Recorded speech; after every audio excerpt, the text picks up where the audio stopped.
एक समय की बात है कि नैमिषारण्य में सहस्त्रों शौनक आदि ऋषिगण परम श्रद्धा के साथ पुराणों के मर्मज्ञ सूत जी श्री महाराज जी से पूछने लगे, भगवन, हम आपके मुखारविंद से धर्मराज जी की कथा, उसका विधान तथा महात्म्य सुनना चाहते हैं, सो अब आप कृपा कर यह सुनाइए। सूत जी बोले, हे ऋषियों, आप लोगों ने मनुष्य के कल्याण की कामना से मुझसे यह पूछा है, अतः आज मैं आप लोगों को धर्मराज जी की कथा सुनाता हूँ। सारे तीर्थ तथा व्रत करने से नाना प्रकार का दान देने वाले मनुष्य भी जिनके उदापन को किए बिना सुख के भागी नहीं हो सकते, इस विषय में आप लोगों को इस लोक में सुख, आगे स्वर्ग सुख प्राप्ति के लिए धर्मराज जी की श्रेष्ठ कथा कहूँगा। आप लोग विश्वास रखकर श्रवण करें। पूर्व काल की बात है कि राजा प्रभु वाहन महोदयपुर में राज्य करता था। वह राजा बड़ा धर्मात्मा, दयालु तथा गौ, ब्राह्मण और अतिथियों का पूजक था। उसके राज्य में हरिदास नाम वाला महाविद्वान श्रेष्ठ ब्राह्मण था। उसकी पत्नी भी बहुत सुशील और धर्मवती थी, जिसका नाम गुणवती था। हरिदास विष्णु सेवक बड़ा तपस्वी था। तदनुसार उसकी पत्नी श्री भगवान की भक्त और पतिव्रता थी। उसने प्राय सभी प्रसिद्ध देवताओं के व्रत किए, परंतु धर्मराज की नाम से प्रभु की सेवा कभी नहीं की। वह गणेश के, चंद्रमा के, हरतालिका आदि देव देवियों के, राम जन्म, जन्माष्टमी, शिवरात्रि आदि शिव जी के सभी व्रत किया करती थी। बड़ी श्रद्धा से सदा एकादशी का व्रत करती हुई यथाशक्ति दान भी देती रहती थी और अतिथि सेवा से कभी विमुख नहीं रही। इस प्रकार धर्मपरायण यह वृद्धावस्था में मृत्यु को प्राप्त हुई तो धर्माचरण के प्रभाव से यमदूत उसे आदरपूर्वक धर्मराज के पुर को ले गए। दक्षिण दिशा में पृथ्वी से कुछ ऊपर अंतरिक्ष में धर्मराज का बड़ा भारी नगर है, जो कि पापी लोगों को भयदायक है। धर्मराज का पुर 1000 योजन का है। वह चकोर है तथा उसके 4 द्वार हैं। वह नाना प्रकार के रत्नों से शोभायमान है। उसमें कई मनुष्य जो पुण्य भोगने को गए हैं निवास कर रहे हैं। स्थान स्थान पर गीत सुनाई दे रहे हैं और बाजे बज रहे हैं। उस नगर के 7 कोट हैं। उसके बीच में महासुंदर धर्मराज जी का मंदिर है। वह रत्नों का बना हुआ है और अग्नि, बिजली तथा बाल सूर्य के समान चमक रहा है। उसके दरवाजों की पैड़ियों स्फटिक मणि की हैं और हीरे की कणियों से आंगन चमक रहा है। उसके मध्य में अनुपम सुंदर सिंहासन पर धर्मराज भगवान विराजमान हैं। उनके पास चित्रगुप्त जी का स्थान है, जो मृत प्राणियों के पाप पुण्य का लेखा भगवान धर्मराज को सुनाया करते हैं। यमराज के दूत गुणवती को वहां ले गए।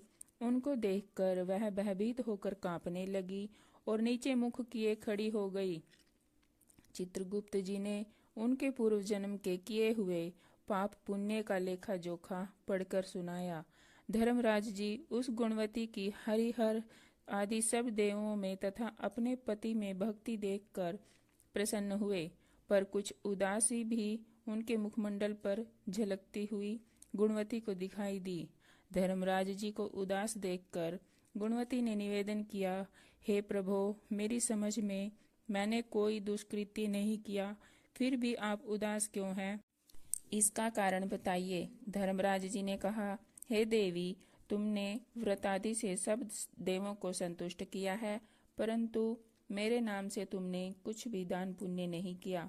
यह सुनकर गुणवती ने कहा, हे भगवान, मेरा अपराध क्षमा करें। मैं आपकी उपासना नहीं जानती थी। अब आप ही कृपा करके उपाय बताइए, जिससे मनुष्य आपके प्रति पात्र बन सकें। यदि मैं आपके भक्ति मार्ग को आपके मुख से श्रवण कर वापस मृत्युलोक में जा सकूं तो आपको संतुष्ट करने का उपाय करूंगी। धर्मराज ने कहा, सूर्य भगवान के उत्तरायण में जाते ही जो महापुण्यवती मकर संक्रांति आती है, उस दिन से मेरी पूजा शुरू करनी चाहिए। इस प्रकार साल भर मेरी कथा सुने और पूजा करें, इसमें कभी भी नागा नहीं करें। आपातकाल आने पर भी मेरे धर्म के इन 10 अंगों का पालन करता रहें। घृति यथा लोभ संतोष, क्षमा यम नियम द्वारा मन को वश में करना, किसी भी वस्तु को नहीं चुराना, मन से पर स्त्रियों या पर पुरुषों से बचना, यानी मन की शुद्धि और शारीरिक शुद्धि, इंद्रियों के वश में न रहना, बुद्धि की पवित्रता यानी मन में बुरे विचार न आने देना, शास्त्र विद्या का स्वाध्याय यानी पाठ पूजा, कथा श्रवण या व्रत रखना और तदनुसार दान पुण्य करना, सत्य बोलना, सत्यता का ही व्यवहार करना और क्रोध न करना, ये 10 धर्म के लक्षण हैं। और मेरी इस कथा को नियम से सदा सुनते रहे या पढ़ता रहे और यथाशक्ति दान पुण्य तथा परोपकार करता रहे। जब साल भर बाद फिर मकर संक्रांति आवे तब उद्यापन कर दे। सोने की या असमर्थ हो तो चांदी की मूर्ति बनवावे। विद्वान ब्राह्मण के द्वारा हवन पूजन करवावे। मूर्ति की प्राण प्रतिष्ठा कर पंचामृत से स्नान करा, षोडशोपचार से उसकी पूजा करे।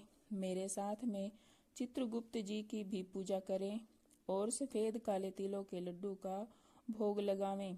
हमारी पूर्ण दृष्टि के लिए ब्राह्मणों को भी जिमावें और बांस की छावड़ी में 5.25 सेर धान ज्वार जो मुक्ता तुल्य मानी जाती है भर कर गुरु या ब्राह्मण को भेंट करें। स्वर्ग में चढ़ने के लिए सोने या चांदी की नसेनी भी दान देवें। सुंदर बनी हुई शैया भी दान दें जिस पर मुलायम गद्दा तकिया और रजाई हो। इसके सिवाय कंबल, पादुकाएं, बांस की लकड़ी, लोटा, डोर, पंचों कपड़े भी दान देना चाहिए।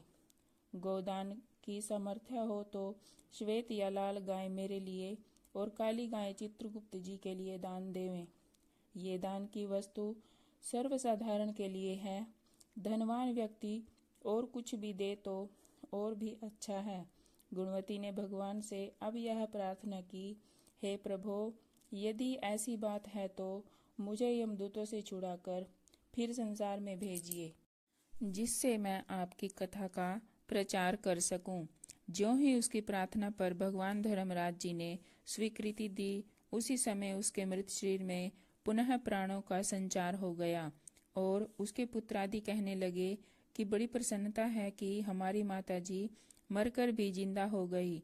इसके अनंतर गुणवती ने अपने पति पुत्रादि को वे सब बातें कही जो धर्मराज जी ने मनुष्य के कल्याण के लिए कही थी और खुद ने भी वह व्रत शुरू कर दिया। मकर संक्रांति से ही उसने प्रतिदिन धर्मराज जी की पूजा और यह कथा आरंभ कर दी और स्वर्ग में जाने के लिए दान पुण्यादि कर्म भी आरंभ कर दिए। इस प्रकार वह गुणवती साल भर में धर्म कथा सुनकर तथा धर्म के 10 अंगों का पालन कर मृत्यु उपरांत जब स्वर्ग में पहुंची तो देवताओं ने उसका आदर किया और सदा स्वर्गीय भोगों को भोगती रही। सूत जी महाराज ने शौनकादि ऋषियों से कहा, हे मुनियों, जिस घर में स्त्री या पुरुष इस धर्मराज व्रत को कथा को श्रद्धा से प्रतिदिन पढ़ते हैं वे दुखों से मुक्त हो जाते हैं। इसमें कुछ भी संशय की बात नहीं है। मृत्यु काल में यमदूत जो लेने आते हैं वे भी उसको आदर पूर्वक ले जाते हैं और धर्मराज जी भी उसे सदा सुखी रखते हैं। यदि उन मनुष्यों के कुछ पाप बाकी हो तो शीघ्र ही पाप नाश का उपाय बताकर शीघ्र ही पाप मुक्त कराने में सहायक बन जाते हैं। गरुड़ पुराण आदि में लिखा है कि पापी लोगों को यमदूत महान कष्ट पहुंचाते हुए ले जाते हैं, परंतु धर्मराज जी की कथा करने वाले यमलोक मार्ग में भी कष्ट नहीं पाते और वे प्राणी शीघ्र ही स्वर्ग तथा अपवर्ग यानी कि मोक्ष प्राप्ति तक पहुंच जाते हैं। बोलो धर्मराज जी की जय। इति श्री सौर पुराणे व्यवस्थ खंडे धर्मराज कथा संपूर्ण।